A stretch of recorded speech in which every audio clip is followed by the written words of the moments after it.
नमस्कार दोस्तों, आज हम चर्चा करेंगे फिर से एक बार यूपी का चुनाव। आखिर किस चीज का चुनाव? विधानसभा का चुनाव, लोकसभा का चुनाव, या पिछली सरकार की नीतियों के पक्ष में चुनाव है, या उसके खिलाफ चुनाव? यह चुनाव बहुत महत्वपूर्ण है, या प्रियंका गांधी के एक नई सकारात्मक राजनीति का चुनाव। इन सारे मुद्दों पे जब हम चर्चा करते हैं तो इसमें सबसे बड़ी एक चीज आती है, असल में ये एक निराशा का चुनाव, ना उम्मीदी का चुनाव। ऐसा चुनाव जहां हमारे पास कोई ऐसा चेहरा नजर नहीं आ रहा है जो जीतने की स्थिति में हो और वो सकारात्मक बातें कर रहा हो। उत्तर प्रदेश का चुनाव जो लड़ा जा रहा है, एक तरफ नरेंद्र मोदी और योगी आदित्यनाथ का चेहरा है, तो दूसरी तरफ अखिलेश यादव और उनके गठबंधन का चेहरा है। तीसरा एक चेहरा है जो जमीनी तौर पे जगह नहीं बना पाया है, लेकिन वो सकारात्मक राजनीति का है, रचनात्मक राजनीति का है, वो है प्रियंका गांधी का चेहरा। लेकिन अब जनता किसको वोट दे?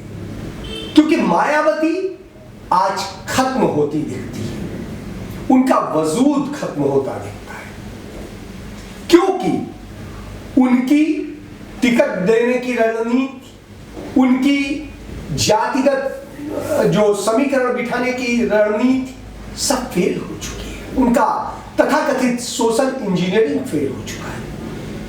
भाजपा का भी सोशल इंजीनियरिंग आज काम नहीं कर रहा है, और कांग्रेस का सामाजिक न्याय का सिद्धांत भी काम नहीं कर पा रहा है। तो क्या काम कर रहा है? असल में जो मुद्दे हैं उन्हें एड्रेस नहीं किया जा रहा है। आप देखिए, आज भी हुआ है, कर्नाटक में एक स्कूल में बैठ करके नमाज अदा की गई।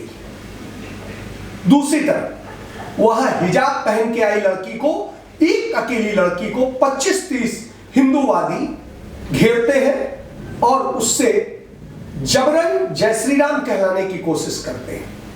वह आपका जय श्री राम क्यों बोलेगी? जब वो मुस्लिम है तो अपने धर्म का बोलेगी, और वही हुआ। लेकिन इसकी धरती कर्नाटक थी, लेकिन नतीजे कहां थे? उत्तर प्रदेश में थे। उत्तर प्रदेश के चुनाव में प्रधानमंत्री हो या मुख्यमंत्री हो, इन शीर्ष पदों पर बैठे लोग भी कैराना और मुजफ्फरनगर और इसकी बात कर रहे थे, जबकि आपको पता होना चाहिए कि कैराना में कभी भी सांप्रदायिक दंगा नहीं हुआ, कभी नहीं हुआ।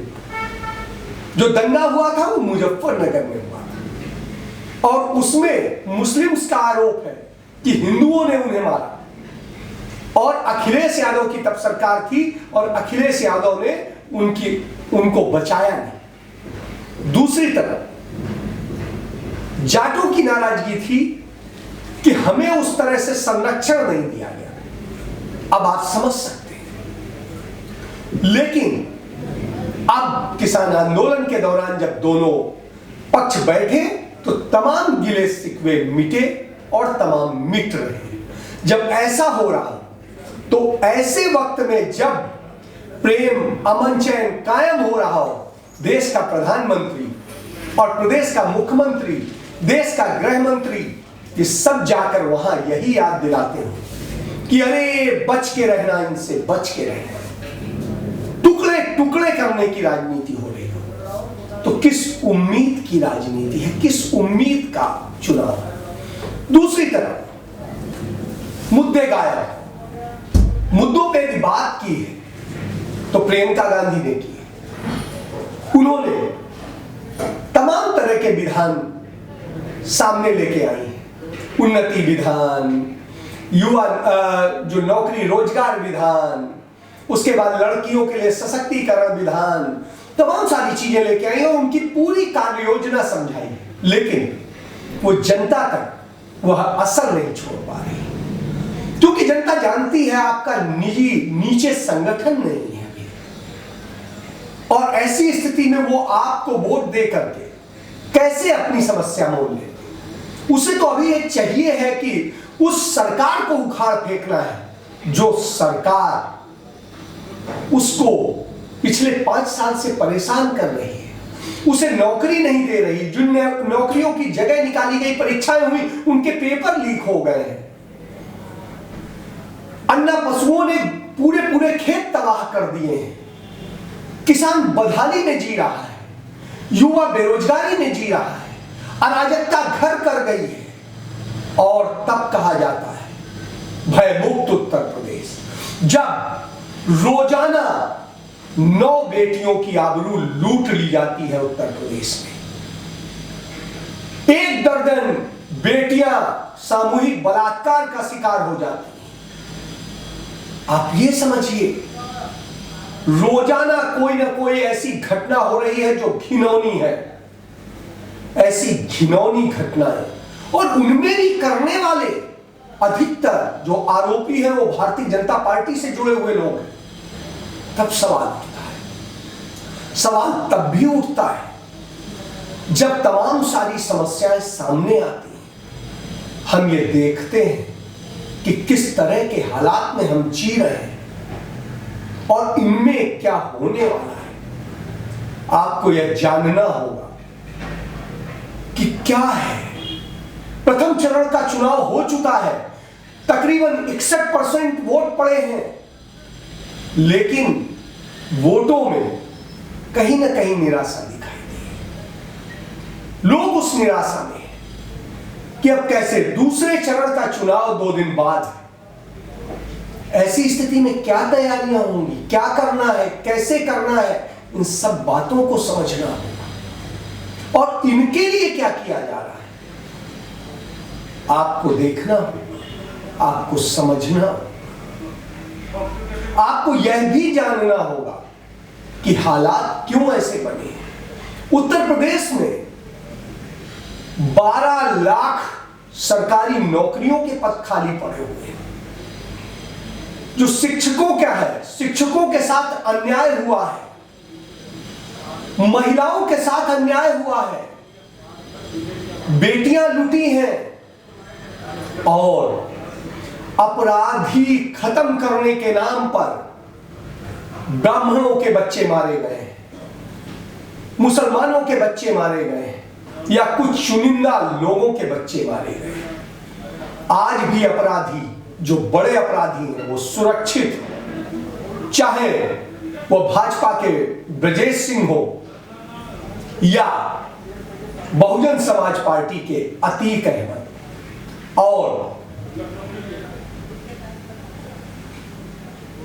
जिस तरह की स्थितियां हैं, उस तरह की स्थितियों में आप क्या उम्मीद करेंगे। जिस तरह के हालात बन रहे हैं आज, लोग अपने आप को यह नहीं समझ पा रहे हैं कि हम क्या करेंगे। 80 करोड़ लोग प्रधानमंत्री कहते हैं, 80 करोड़ से अधिक लोगों को वह एक वक्त का भोजन खिला रहे हैं। मतलब आप समझ सकते हैं कि उस भुखमरी में उत्तर प्रदेश, और सबसे ज्यादा, सबसे बुरी स्थिति किसानों की उत्तर प्रदेश में है। उनकी औसत आमदनी 5,000 रुपया भी नहीं है। आप ये समझ लीजिए, जब पंजाब की 18 से 19,000 रुपया है और उत्तर प्रदेश में 5,000 भी नहीं है, तो आप समझ सकते हैं क्या। एक केंद्रीय गृह राज्य मंत्री का बेटा जीप से कुचलकर मार डालता है और उसको जमानत मिल जाती है। उसके पिता जो उसमें सबूतों को नष्ट करने में भी आरोपी हैं, उन्हें आरोपी बनाती नहीं है पुलिस, उनकी जीप में मुलजिम का जिक्र नहीं करती है। तो आप समझ सकते हैं कि कौन सी व्यवस्था चल रही है। उत्तर प्रदेश जिस आग में जल रहा है वो भुखमरी है, जिस आग में जल रहा है वो बेरोजगारी है, जिस आग में जल रहा है वो असुरक्षा है, जिस आग में जल रहा है वो परिवारों की बर्बादी है। जब यह हालात हो तो चुनाव किस उम्मीद पर हो। अब सिर्फ उम्मीद यही है कि शायद अखिलेश यादव आए तो कुछ करेंगे। भारतीय जनता पार्टी को लगता है कि हम मंदिर बना रहे हैं, हम और धार्मिक स्थलों को कर रहे हैं, हम तमाम धर्म क्षेत्र घोषित कर रहे हैं, हमें इससे वोट मिलेगा, हमें सिर्फ यही करना है, हमें नहीं फर्क पड़ता है कि कोई भीख मांगेगा या क्या करेगा। यदि कम पढ़ा रहेगा, भीख मांगेगा, कम बुद्धि का होगा तो वो हमारा कार्यकर्ता बनेगा, और हमारा कार्यकर्ता बनेगा तो हम सत्ता में रहेंगे। यह भाजपा की नीति। वही समाजवादी पार्टी और कांग्रेस वायदे करती है कि हम लोगों को रोजगार देंगे, लोगों को आगे बढ़ाएंगे, लड़कियों को सुरक्षित करेंगे, तमाम साधन देंगे। अब फैसला जनता को करना है कि उसे किसके साथ जाना है, ना उम्मीदी के साथ जाना है या एक उम्मीद की किरण देखनी है। फैसला आपका, आपको करना है। धन्यवाद।